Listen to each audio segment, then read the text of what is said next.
Welcome back, everybody. I have an exciting announcement I'm going to make. I have a collaboration I'm going to be doing with someone that most of you probably know.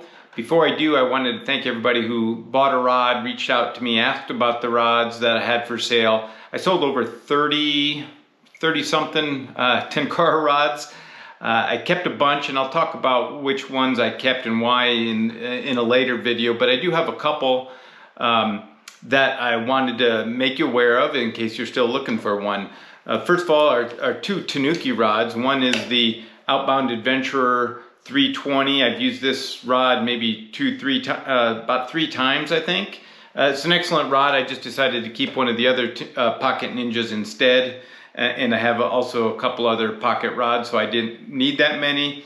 The other one is the Bare Bones Nymphing Pro 360. It's a wonderful rod, but again, I have a lot of them, and I'm just trying to whittle it down now. And the other rod, or two other rods I have, one is the TAO Bad Axe. I've had several people, in fact one very recently, that wanted that rod, but I wasn't going to ship it up to Canada. Just want to keep it in the lower 48 for shipping purposes. And then the final rod is a very nice K-Roo rod. So this is the Suntech Fine Power NP66. So it's rated from 5 to 10X. So it's on the softer side of K-Roo rods. It protects, tippet. It's a two-position rod as well. And I can give you a link if you want in the description to Tenkara Bum's discussion about that rod. It's a wonderful rod. I just decided to keep the three Swannaboris that I have. So on to this announcement. Many of you know it's been about almost exactly a year now when I introduced my puppy, Oni, that I was going to get into bird hunting with, and he's actually here with me today. Oni, come here, bud. And he's getting rather, come on, up. He's getting rather big now. He's not quite as small as he used to be, but he's been a wonderful companion and an excellent hunter. Oh, and he's just so affectionate. Yes, you're a good boy. Okay, down. But he's been great. And one of the things I said when I got him is that I was looking forward to, aside from just enjoying bird hunting over him, is collecting the feathers for my own fly tying. And one of the goals that I had was I wanted to basically just use my feathers, not have to buy any feathers. So last year we had a lot of fun. We shot quite a few pheasants, sharp-tailed grouse, Hungarian partridge, and chucker partridge. I haven't done any waterfowling yet, but that's going to change this year. But as I was riding down to New Mexico and back with Jason Class from Tenkara Talk, we talked a lot about what he's doing, what I'm doing, and we decided, or I made a suggestion, and he was interested in doing it, is he's expanding his Etsy shop, carrying more products and things. I have an excess of feathers. So this year I plan on doing a lot more bird hunting than I did last year, plus we're both getting better at it. So I'm going to have a lot more skins and feathers than I can tie with, and I'd hate to see them go to waste. I don't like doing that, so I'd like to have other people make use of them that are fly tyers. So what I suggested to Jason is I'm going to sell through his Etsy shop various skins that I get coming this fall. And so I'd like to talk a little bit about what you can expect and what may be available to you. So I have some examples here. Now I had just been plucking feathers, so this was a rooster pheasant. You can see from the feathers what it is, as well as a lot of Hungarian partridge, where I pluck most of the feathers that I use in tying, which are the smaller ones around the neck and cape, as well as some around the shoulder of the wings that I use most of my tying with. After doing that for a while, I thought I'd give it a shot to try to skin the birds. And I've done a few. I have a little bit different technique perhaps. So I don't do like what you would see in the store with a perfect tail and the wings. I basically, oh buddy, I basically take what I want, but I just wanted it on the skin. So it's kind of like if you imagine wearing a vest. So I cut it kind of across the belly and up around the wings, and then the same thing in the back. So it's kind of like a vest, and then I pull it up over the head and just pull it off the top so it's inside out, and then from there I do my cleaning and fleshing and things like that, and then I blow dry it, put borax on it and that sort of stuff. So what you come up with, here's an example, and I'll put up a picture on the screen as well. You might not be able to see if there's glare on this Ziploc bag, but this is a sharp-tailed grouse. You can see they just have some really cool coloring. So the white is the belly and the dark is the back, and so it's a little bit different than you're used to seeing, because what I do, since I cut up around the shoulders and I'm very close to the head at that point, is I actually cut it up the side, so I don't cut it just down, from the belly up to the head, to the chin that way, just because it's a shorter distance to cut here. So they look kind of funny sometimes. Plus sometimes they get damaged shooting them more than other times, or if it's not a clean kill, sometimes the dog wrestles with them. So they all look different. So that was one sharp-tailed grouse, for instance. Here's a little sharp-tail, here's a little Hungarian partridge. And you can see I don't have any wing feathers on this one, but all the feathers that I like to use mostly are the gray speckled ones, as well as some of the darker brown ones on the back.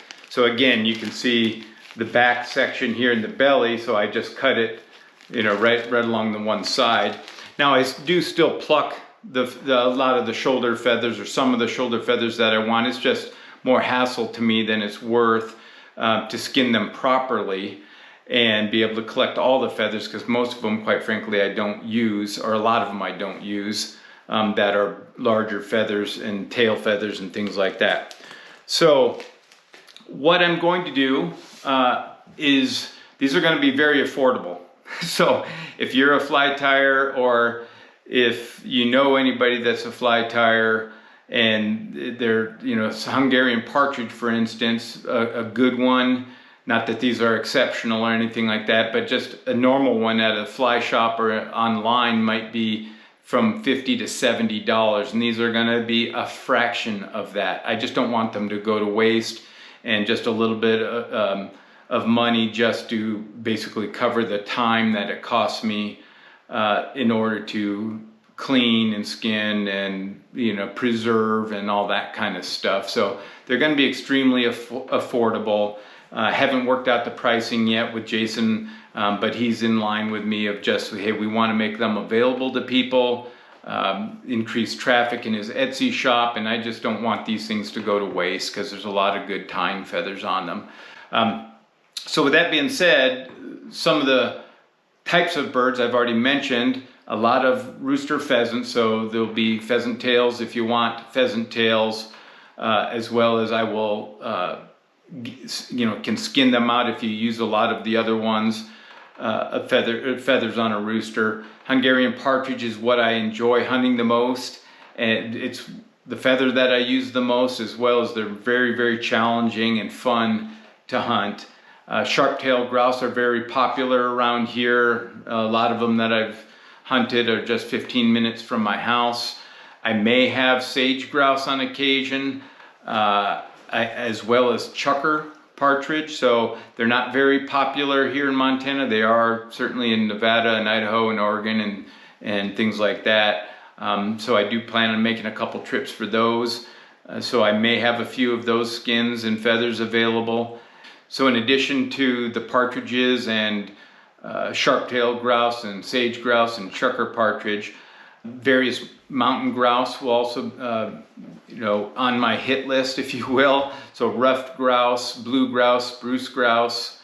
There's a lot of different birds that we have here in Montana, and I'm going to be going after a variety of them. I didn't waterfowl hunt last year, but I am going to start, as well as I do have a lot of friends that waterfowl hunt, so I will be asking them if, for any wings, you know, mallard flank, green teal, things like that, that I have used for fly tying, but have never gotten myself. So it's just going to kind of be a hodgepodge of available birds, and kind of first come first serve, and I'll post pictures of them as I you know, obtain them. So I'm really interested in the folks that are watching, on if you'd be interested, and if you have any questions or suggestions on you know, feathers or skins that you would like you know, be interested in as well. If there are particular feathers that you want or you would like to see available, put in the comment section, give me you know, an email, shoot me a message, something like that. I'd love to be able to collect what folks want.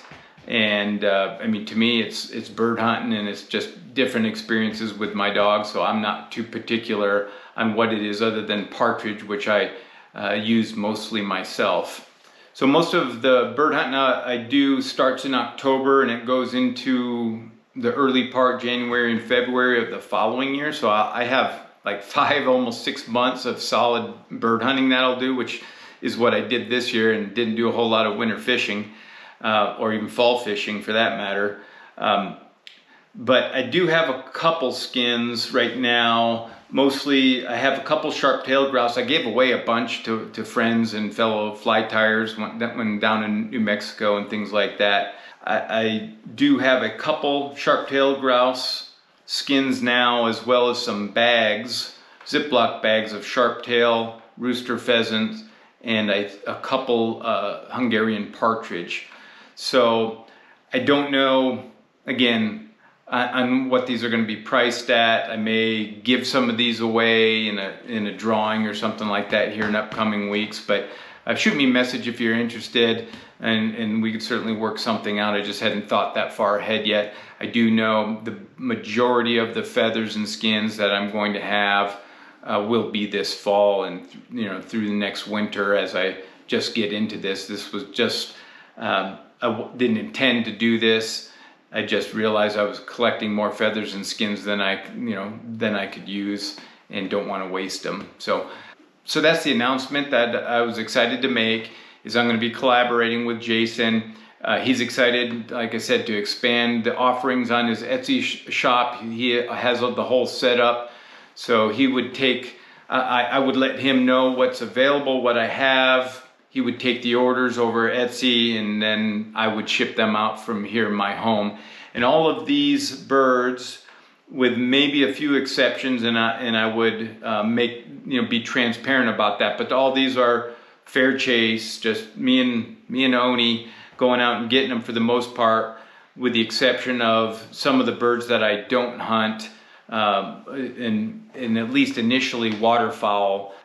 So some of the feathers that I get from waterfowl mostly would be I get from friends, but again, they're all fair chase, and you know, none of this stuff is farm raised. I hope everybody's having a good spring so far and been able to get out fishing, at least more than I have. So thanks for watching, and we'll see you next week.